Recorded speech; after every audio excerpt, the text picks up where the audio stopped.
Selamat sore, salam sejahtera bagi kita semua. Perkenalkan, nama saya Agustinus Tifnalda Manik. Saya akan mempresentasikan karya tulis ilmiah tentang fenomena lato-lato yang kian meresahkan belakangan ini, yang akan dibacakan oleh Celine Diamond, Rizky Vigo, Sarah Salsabila, Yolanda Ivana, dan Fahri Dwi Puja Kusuma. Apa itu lato-lato? Pengertian lato-lato. Lato-lato adalah mainan tradisional yang terdiri dari sepasang bola plastik atau karet yang terikat tali, sehingga membentuk bandulan. Pada bagian tengah benang antara kedua bola terdapat pegangan khusus untuk digunakan pemain ketika menggerakkan lato-lato. Ada menurut aspek sosiologi. Yang pertama, hubungan antar individu. Lato-lato mampu membangun interaksi sosial yang mana lato-lato lebih menyenangkan untuk dimainkan bersama-sama.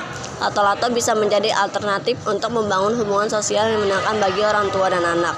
Yang kedua, ada perubahan sosial. Sebelum terjadinya perubahan sosial akibat fenomena lato-lato, banyak anak-anak yang lebih sering menghabiskan waktunya untuk bisa bermain dengan gawainya. Kurangnya sosialisasi antar teman sebaya juga diakibatkan oleh aktivitas bermain gawai yang tidak ada batasnya. Setelah terjadinya perubahan sosial akibat fenomena lato-lato, permainan ini kembali populer lagi di tengah-tengah pesatnya perkembangan teknologi.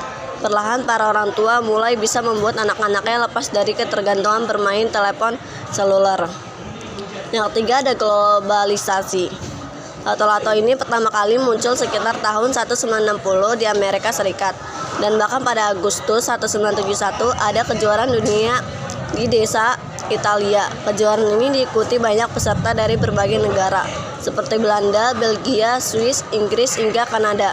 Hal ini menandakan bahwa lato-lato sudah menjadi populer di dunia. Kepopuleran lato-lato secara internasional merambah ke Indonesia sekitar tahun 1990. Mainan ini populer dimainkan oleh anak-anak Indonesia. Dan yang terakhir, ada kearifan lokal. Adanya lato-lato tentu membuka peluang usaha bagi masyarakat, terutama usaha mikro kecil menengah. Untuk memproduksi lato-lato, lato-lato mampu memberikan pengaruh ekonomi positif bagi penjual dan produsennya. Dengan harga yang relatif terjangkau, permainan ini dapat dengan mudah dimiliki oleh semua orang. Secara tidak langsung, hal ini dapat meningkatkan perekonomian masyarakat. Lato-lato menurut aspek geografis. Yang pertama, letak geografis.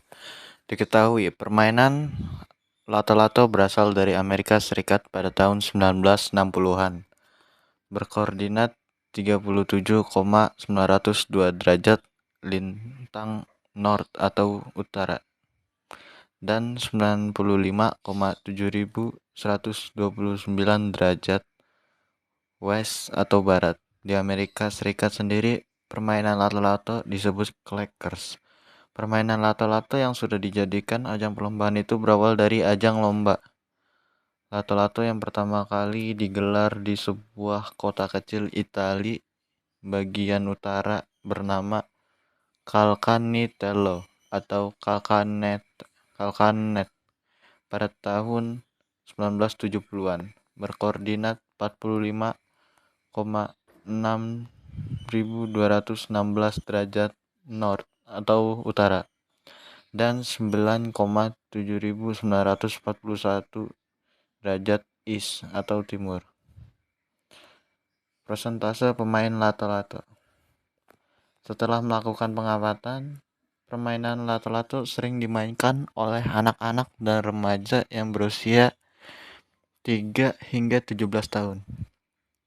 Meskipun demikian, tidak menutup kemungkinan bagi orang dewasa untuk berpartisipasi dan turut serta dalam permainan lato-lato. Bahkan terdapat beberapa komunitas lato-lato yang diikuti oleh orang dewasa yang masih senang bermain permainan tradisional ini. Menurut aspek olahraga, melihat dari cara bermainnya, lato-lato bermanfaat meningkatkan fokus kita pada satu titik. Hal tersebut akan melatih otak untuk lebih mudah fokus pada satu hal. Akan tetapi, lato-lato juga dapat membahayakan karena lato-lato berkemungkinan melilit tangan, mengenai tubuh, dan hal-hal tidak diinginkan lainnya yang berakibat celaka. Sekian. Kesimpulannya, mungkin lato-lato dapat berbahaya dan dapat mengganggu ketenangan umum. Tetapi, Lato-lato juga memberi dampak positif terhadap anak-anak zaman sekarang yang sebelumnya mereka lebih memilih bermain game online yang dapat berdampak buruk baik bagi fisik maupun mental sang anak. Di bagian terakhir ada saran. Saran yang pertama, jika bermain lato-lato, carilah tempat yang tidak membutuhkan keheningan, seperti lapangan, pasar, dan hindari tempat yang membutuhkan keheningan, seperti sekolah, rumah sakit, perpustakaan, kantor, dan lain-lain, agar tidak mengganggu ketenangan dan kenyamanan umum. Yang kedua, bermainlah lato-lato di waktu yang tepat dan jangan bermain di waktu orang tidur dan orang bekerja, agar tidak mengganggu ketenangan dan kenyamanan umum. Yang terakhir, sebelum bermain, pastikan tali lato-lato masih dalam kondisi yang baik.